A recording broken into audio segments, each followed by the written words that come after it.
Halo Sobat Dokwam, kembali lagi di YouTube channel Dokter Awam, bongkar mitos, ungkap fakta. Nah, kali ini kita ada topik lagi nih yang akan kita angkat ke teman-teman sekalian mengenai vaksinasi ya. Nah, biasanya teman-teman tuh pasti taunya vaksin itu diwajibkan hanya untuk anak-anak. Tapi ternyata orang dewasa tuh juga direkomendasikan lo dapat vaksin oleh dokter-dokter sedunia bahkan. Penasaran nggak sih kira-kira vaksin apa saja yang direkomendasikan untuk orang dewasa? Dan kira-kira lagi masa COVID begini, lagi pandemi, ada nggak sih jenis vaksin tertentu yang memang bisa membantu pada masa-masa pandemi kayak gini? Nah, penasaran kan?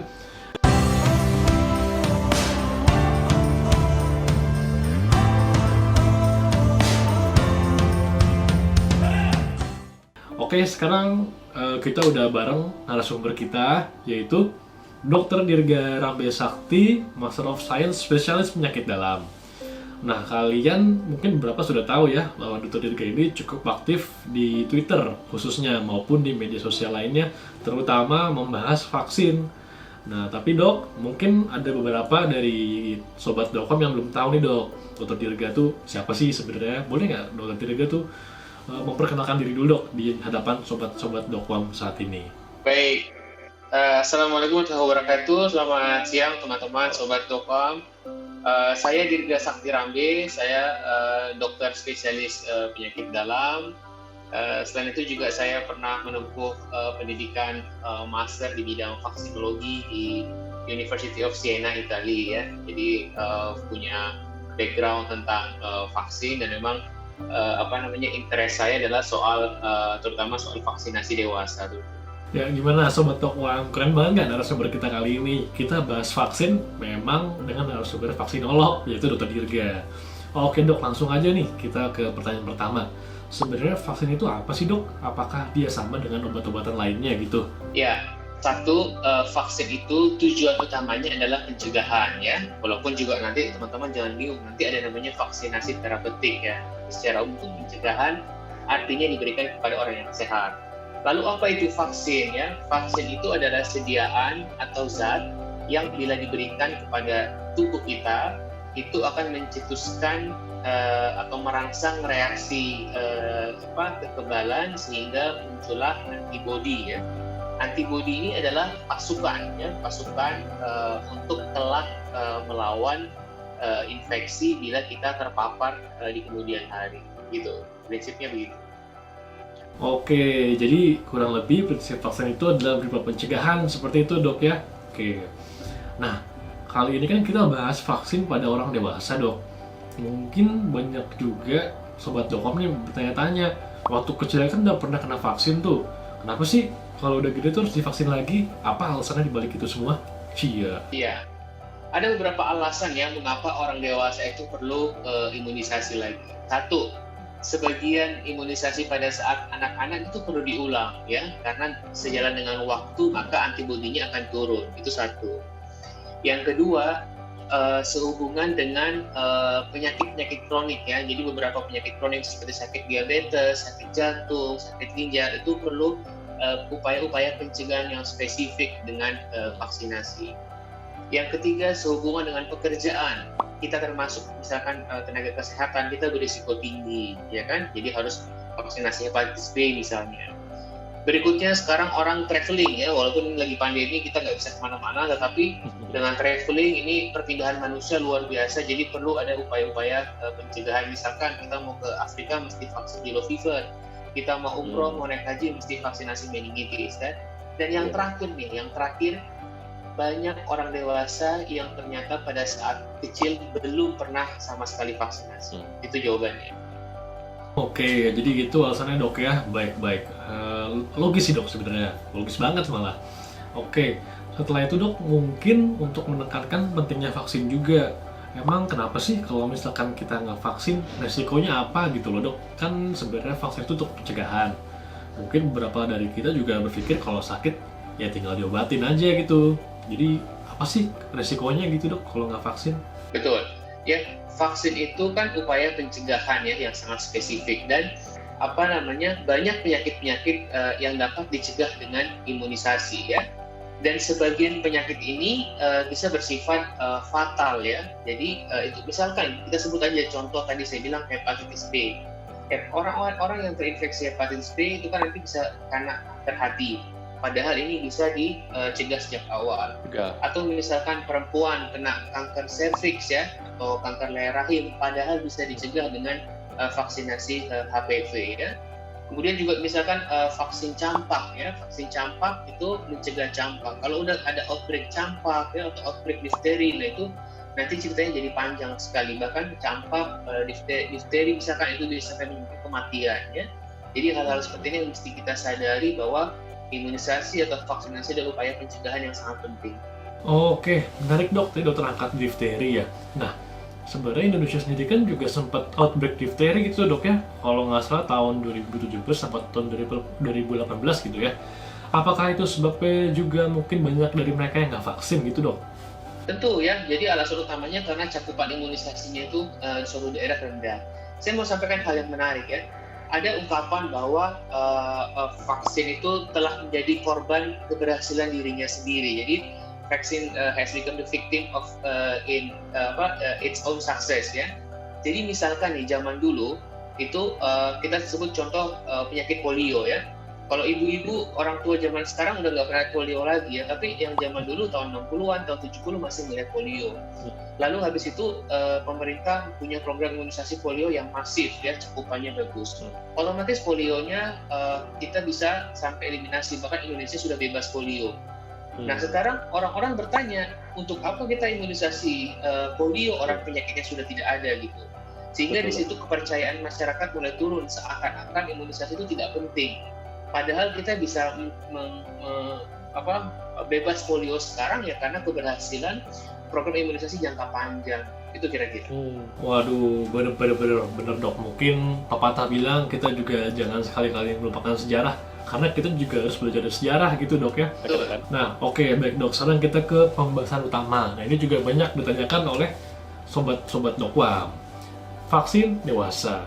Nah menurut dokter atau mungkin panduan resminya, vaksin apa aja sih dok sebenarnya direkomendasikan untuk orang dewasa? Ada apa aja sebenarnya sih?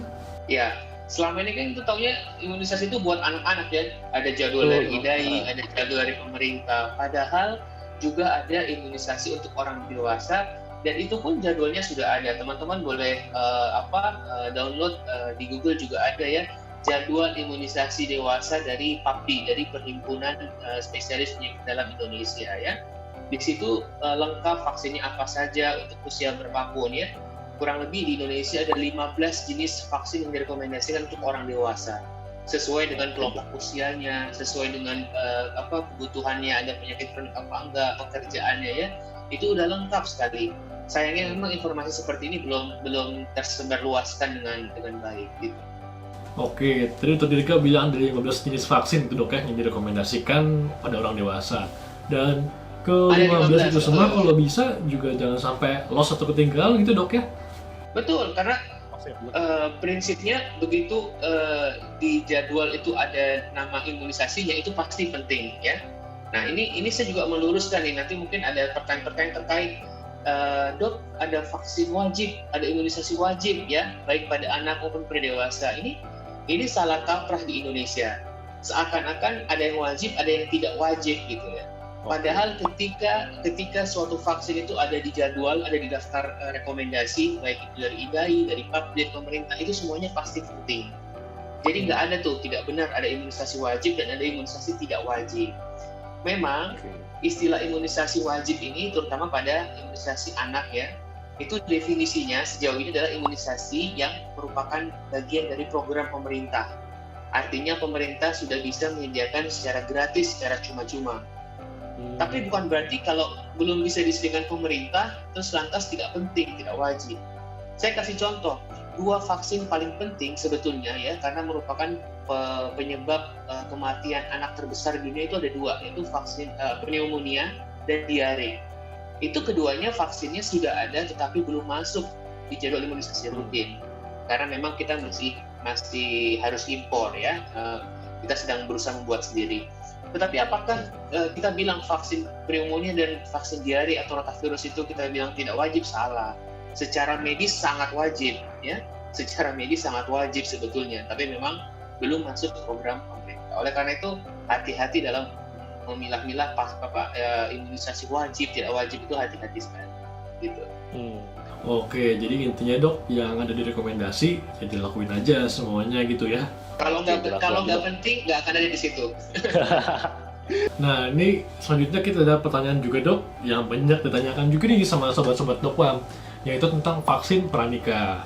Jadi banyak nih yang nanya, dok kalau untuk nikah ada nggak sih persiapan khusus? Ya vaksin khusus gitu kalau mau nikah. Ada nggak sih dok vaksin pranikah tuh? Betul ya, teman-teman, menikah itu butuh persiapan ya. Terutama habis nikah biasa sekuensnya kan hamil ya. Kehamilan itu juga perlu dipersiapkan ya. Persiapan menikah pertama tentu cari pasangan dulu ya. Nah itu baru bisa nikah ya. Nah tapi betul, ada beberapa vaksin yang memang spesifik diberikan terkait dengan situasi pernikahan atau kehamilan ya. Saya sebutkan ada beberapa, misalnya ada 4. Yang pertama, vaksin hepatitis B ya. Itu harusnya diberikan si anak-anak 3 kali, harusnya sudah selesai itu waktu masih anak-anak. Tapi kalau belum harus dilengkapi. Karena vaksin hepatitis B ini ditularkan melalui darah dan cairan tubuh, termasuk lewat hubungan seksual ya. Satu. Yang kedua, vaksin tetanus ya, tetanus toksoid. Ini fungsinya 2, untuk melindungi ibu dari tetanus sekaligus melindungi nanti disebut tetanus neonatal ya, atau anaknya saat lahir itu kena tetanus. Jadi sangat penting. Dan ini diberikan sebaiknya sebelum hamil bahkan ya. Yang ketiga ada vaksin MMR ya, measles, mumps, rubella. Ini terutama untuk mencegah rubella pada kehamilan, karena nanti anaknya bisa terkena rubella kongenital ya, cacat saat lahir ya. Kemudian yang terakhir untuk perempuan ada vaksin HPV, Human Papilloma Virus, untuk mencegah kanker serviks, karena ini berhubungan dengan hubungan seks juga ya. Nah, yang ingin saya tekankan bahwa vaksin-vaksin ini butuh waktu untuk dilengkapi. Jadi jangan akad nikahnya bulan depan, terus sekarang 1 bulan baru langsung saya belum vaksin ya. Jangan, kalau udah ada rencana nikah sebaiknya di-spare waktu, karena idealnya butuh waktu 6 bulan sebetulnya untuk melengkapi vaksin-vaksin yang tadi saya sebut. Gitu ya. Jadi tadi dokter bilang setidaknya butuh 6 bulan dok ya masa persiapan vaksin. Betul. Oke dok, selanjutnya nih pertanyaannya, misalkan saya waktu kecil saya lupa dok udah pernah vaksin atau belum. Jadi misalkan aja sudah pernah tapi saya lupa, atau memang saya belum pernah. Nah kira-kira pas dewasa tuh sebaiknya vaksinnya diulang aja atau bagaimana tuh dok ya? Ya, dalam hal imunisasi ada prinsip ya, kalau tidak terdokumentasi dianggap tidak pernah ya. Jadi kalau ibu dulu anaknya udah pernah vaksin apa yang sering lupa ya, tadi deh campak misalkan, udah belum ya, lupa. Terus mana coba lihat buku catatan imunisasinya, oh nggak ada dok. Nah itu kita anggap belum pernah imunisasi dan rekomendasinya diulang. Tidak perlu khawatir seandainya itu double, karena nggak ada tuh istilah overdosis vaksin atau kelebihan vaksin, itu tidak ada. Malah secara teoritis sebetulnya vaksinasi yang berulang itu bagus untuk mengingatkan antibodi tadi kita supaya memorinya bertambah ya. Jadi itu prinsipnya. Dan kalau ada yang telat itu disusulkan aja, tidak perlu diulang dari awal gitu. Jadi kita bukan ulang dari awal. Gitu. Wah, jelas banget tadi guys. Berarti misalkan jika lupa atau tidak terdokumentasi, maka dianggap belum pernah vaksin gitu dok? Belum pernah, yes, betul. Dan sebaiknya atau jika pun telat, maka segera dilakukan catch up atau penyusulan gitu dok. Karena sebenarnya dalam vaksin itu nggak usah takut apabila dosis berlebih, karena nggak ada istilah vaksin overdosis, bukankah seperti itu dok? Oke, baik dok, cukup jelas masalah jadwal vaksin tadi. Selanjutnya, ini kan kita lagi pandemi dok ya, COVID-19. Ada nggak sebenarnya vaksin yang direkomendasikan pada saat pandemi seperti ini gitu dok? Ya, kalau vaksin COVID sendiri masih dalam uji klinis tahap 3 ya di Bandung, dan semoga segera ada hasilnya. Namun terkait dengan COVID ini, ada rekomendasi vaksin-vaksin yang terkait ya. Yang pertama vaksinasi influenza teman-teman ya. Vaksin influenza ini tidak melindungi Anda dari COVID, tidak. Karena sekali lagi vaksin itu sifatnya spesifik. Jadi kalau vaksin COVID hanya untuk mencegah COVID, vaksin flu hanya untuk mencegah influenza. Nah, orang-orang yang influenza satu itu lebih berisiko untuk saat terpapar untuk sakit COVID ini, COVID-19 ya. Yang kedua, ada setidaknya 2 penelitian ya. Di Brazil misalnya ada 90.000 pasien COVID yang diteliti. Ternyata di situ pasien-pasien yang pernah vaksinasi influenza sebelumnya itu kondisinya lebih ringan dan angka kematiannya lebih rendah. Maka kalau teman-teman cari jurnalnya itu ada disebutkan bahwa vaksin influenza diduga memiliki efek protektif terhadap COVID-19 ini. Oleh karena itu vaksin influenza sangat direkomendasikan pada masa pandemi untuk orang dewasa, semua orang dewasa tanpa terkecuali.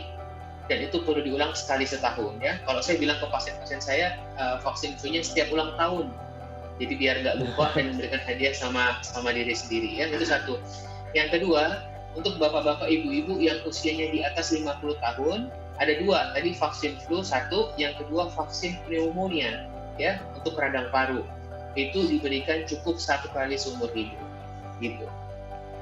Oke, jadi intinya ada 2 vaksin yang direkomendasikan pada saat pandemi dok ya, tadi influenza dan pneumonia. Nah Sobat Tokwam ingat tuh, jadi Dr. Dirga juga sudah bilang bahwa seandainya di vaksin influenza, bahkan ketika amit-amit nih kena COVID, maka biasanya gejalanya lebih ringan dibanding yang tidak vaksin influenza. Ya, betul.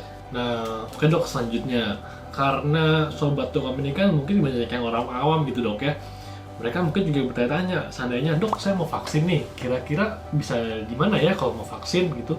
Ya, prinsipnya teman-teman, imunisasi itu adalah kompetensi dokter umum ya.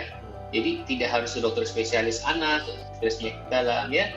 Nah, tapi memang untuk imunisasi dewasa ini terus terang vaksinnya kan juga belum ada di semua rumah sakit ya, kan biasanya ada di rumah sakit yang besar ya. Tapi seandainya pun ada di klinik dekat rumah atau di mana dan vaksinnya ada, silakan ya. Jadi boleh ke dokter umum, boleh ke dokter penyakit dalam, boleh ke dokter kebidanan, siapa aja boleh.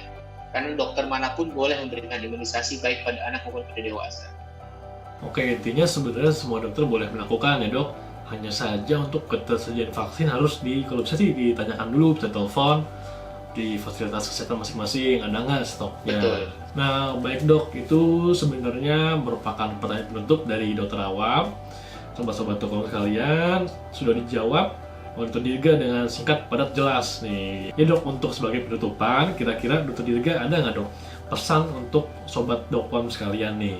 Ada ya. Jadi yang pertama saya mau ngajak teman-teman sejawat dulu nih. Mungkin di rumah nanti nih teman-teman sejawat dokter juga menonton tayangan ini ya. Jadi saya mengajak kita semua para teman sejawat dokter untuk meningkatkan pengetahuan ya tentang imunisasi dewasa sehingga kita bisa mengedukasi pasien kita, karena nyatanya memang informasi tentang imunisasi dewasa ini belum banyak tersampaikan. Artinya pasien nggak tahu. Dan pasien nggak akan imunisasi kalau dokternya nggak menyampaikan, nggak ngajak ya.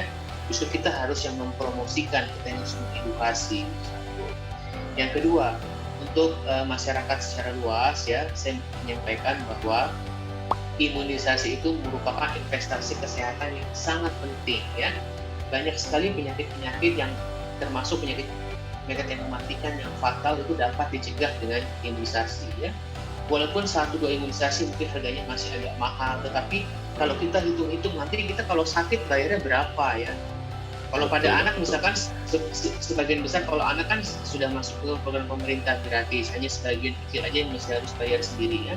Tapi kalau dewasa memang sebagian besar justru harus bayar. Oleh karena itu vaksinasi ini mesti dilihat sebagai investasi yang penting di bidang kesehatan. Yang kedua, imunisasi ini hubungannya adalah tidak hanya melindungi diri kita sendiri, tetapi sesungguhnya dengan kita diimunisasi kita juga melindungi orang lain ya, karena kita menjadi benteng pelindung penyebar penyakit. Mungkin teman-teman pernah dengar tentang konsep herd immunity ya, atau kekebalan komunitas, yang itu sebetulnya dicapai dengan imunisasi. Demikian mungkin pesan saya. Oke, jadi sebagai penutupan untuk Dirga tadi, kesimpulannya adalah vaksin itu sebenarnya merupakan investasi untuk kita semua gitu dok, karena kan penting untuk kesehatan gitu ya. Nah oke dok, semoga apa yang disampaikan oleh dokter tuh dapat dicerna dengan baik oleh sobat Dokfam sekalian, dan mereka yang belum vaksin juga akan bergerak nih hatinya untuk ikut vaksin, karena untuk melindungi diri sendiri dan keluarganya. Oke dok, kalau gitu terima kasih banyak untuk Dirga atas kesediaannya. Semoga kita punya kesempatan lain waktu lagi dok untuk collab bareng gitu dok ya. Oke, kalau gitu sobat Dokfam, jika merasa konten ini bermanfaat, jangan lupa di like, share, dan subscribe gitu ya, karena kita akan terus update informasi kesehatan yang tentunya sangat berguna untuk kita semua. Oke, kalau gitu saya sudahi dulu videonya, sampai berjumpa di video selanjutnya.